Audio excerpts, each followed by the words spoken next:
నిజామాబాద్ నగరంలో wrong route cell phone driving ను అరికట్టేందుకు మంగళవారం నుంచి ప్రత్యేక డ్రైవ్ చేపట్టనున్నట్లు నిజామాబాద్ ట్రాఫిక్ ఏసీపీ నారాయణ తెలిపారు. ఈ మేరకు సోమవారం ఓ ప్రకటన విడుదల చేస్తూ నగరంలోని 18 ప్రాంతాల్లో వాహనదారులు తరచూ ట్రాఫిక్ నిబంధనలు ఉల్లంఘిస్తున్నట్లు గుర్తించామన్నారు. నిజామాబాద్ బార్ అసోసియేషన్ ఆధ్వర్యంలో సోమవారం జిల్లా కోర్టులోని బార్ రూమ్ లో తెలుగు వైతాళకులు దశరథి కృష్ణమాచార్యుల శత జయంతిని నిర్వహించారు. ఆయన చిత్రపటానికి నివాళులర్పించారు. ఈ కార్యక్రమంలో బార్ అసోసియేషన్ అధ్యక్షుడు జగన్మోహన్ గౌడ్, ఉపాధ్యక్షుడు రాజు, ప్రధాన కార్యదర్శి వసంతరావు, కార్యదర్శి సురేష్, కోశాధికారి దీపక్, రాజ్ కుమార్ సుబేదర్ తదితరులు పాల్గొన్నారు. సివిల్స్ లో దివ్యాంగుల కోటపై ఐఏఎస్ స్మితా సబర్వాల్ చేసిన వ్యాఖ్యలు చర్చనీయాంశంగా మారాయి. ఆమె వ్యాఖ్యలు వికలాంగులను అఘోరపరిచేలా ఉన్నాయంటూ వికలాంగుల హక్కుల పోరాట సమితి రాష్ట్ర అధ్యక్షుడు జంగయ్య ఇబ్రహీంపట్నం పిఎస్ లో ఫిర్యాదు చేశారు.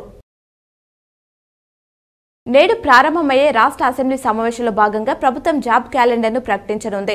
దాదాపు 50,000 పోస్టులతో ఈ క్యాలెండర్ ఉంటుందని అంచనా. ప్రతి సంవత్సరం మార్చి 31 లోపు అన్ని శాఖల్లో ఏర్పడిన ఖాళీలను గుర్తిస్తాం. జూన్ 2 నాటికి నోటిఫికేషన్ ఇస్తాం. ఎంపికైన అభ్యర్థుల చేతుల్లో డిసెంబర్ 9 లోపు నియామక పత్రాలను పెట్టాలన్నదే మా ప్రభుత్వ ధ్యేయమని సీఎం రేవంత్ గతంలో చెప్పారు. విస్తారంగా వర్షాలు కురుస్తున్న నేపథ్యంలో పంటల ముప్పును నివారించేందుకు రైతులు చర్యలు చేపట్టాలని ప్రొఫెసర్ జయశంకర్ అగ్రికల్చర్ యూనివర్సిటీ సంచాలకులు రఘురామ్ రెడ్డి సూచించారు.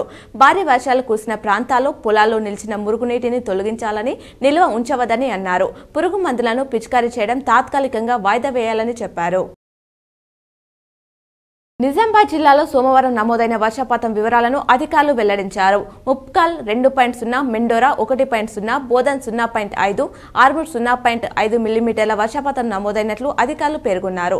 జిల్లాలోని వర్షాల కారణంగా వ్యాధులు ప్రబలే అవకాశం ఉందన్నారు. ప్రజలు అప్రమత్తంగా ఉండి తగిన జాగ్రత్తలు తీసుకోవాలని అధికారులు సూచించారు.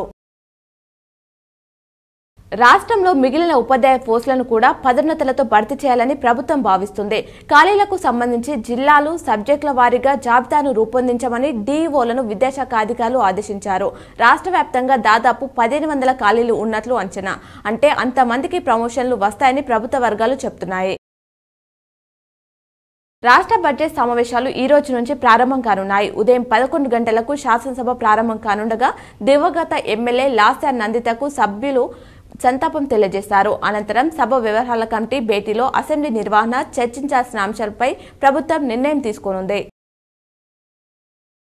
పార్లమెంట్లో ఆర్థిక మంత్రి నిర్మలా సీతారామన్ ఈ రోజు బడ్జెట్ ప్రవేశపెట్టనున్నారు. ఉదయం 11 గంటలకు బడ్జెట్ ప్రసంగాన్ని ప్రారంభిస్తారు.